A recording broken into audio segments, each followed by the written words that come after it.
अजितदादांना जाऊन 10 दिवस झाले आणि आज एक अशी बातमी समोर येत आहे ते ऐकून तुम्हाला विश्वास होणार नाही। आज सकाळपासून अजितदादा हे जर्मनीमध्ये असल्याचं सर्वीकडे चर्चा होत आहे। नेमकं अजितदादा तिकडे काय करत आहे असा प्रश्न आता उपस्थित होत आहे। अजितदादांचा विमान अपघात झाला ही बातमी येताच संपूर्ण महाराष्ट्राला धक्का बसला होता।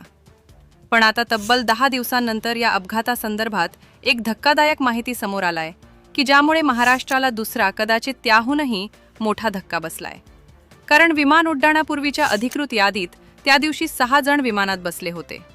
मात्र अपघातानंतर घटनास्थळी फक्त 5 जणांचेच मृतदेह सापडले।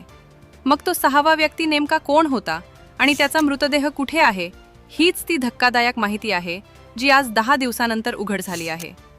कालपर्यंत टीव्हीवर जे काही दाखवले जात होते, बातम्यांमध्ये जे सांगितले जात होते, त्या सगळ्या गोष्टी आज खोट्या ठरू लागल्या आहेत। कारण एक अत्यंत भयानक सत्य समोर आलं आहे। विमानात 6 जण होते, पण बॉडी मात्र 5च सापडल्या गेल्या। 5 दिवसांपासून तपास यंत्रणा अतिशय वेगाने काम करत होत्या। या तपासादरम्यान 5 अतिशय महत्त्वाचे पुरावे हाती लागले आणि काल अजितदादा हे जर्मनीमध्ये असल्याचं बिल्लं जात आहे। 6 तासांच्या कसून चौकशीत अशी माहिती समोर आली की दादांना जर्मनीमध्ये एक व्यक्तीने त्यांना बघितलं आहे आणि ही ऐकून सर्वांना मोठा धक्का बसलाय।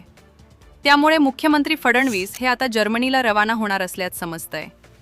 त्याने या अपघाताबाबत जे काही सांगितलं त्यामुळे या संपूर्ण प्रकरणाची दिशा पूर्णपणे बदलली आहे। कालपर्यंत पूर्ण महाराष्ट्र हादरलेला होता, पण आज जे समोर आलं आहे ते कल्पनेच्या पलीकडेच आहे।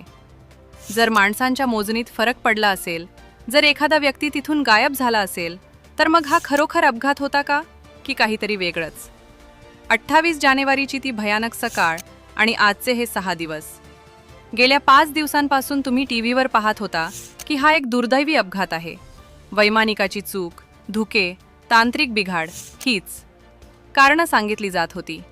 टीव्हीवर स्पष्ट सांगण्यात आलं की विमानात 5 जण होते आणि 5च जणांचे मृतदेह सापडले। आपण सर्वांनी ते मान्य केलं। पण आज 6व्या दिवशी एक अशी धक्कादायक बातमी समोर आली आहे की ज्यामुळे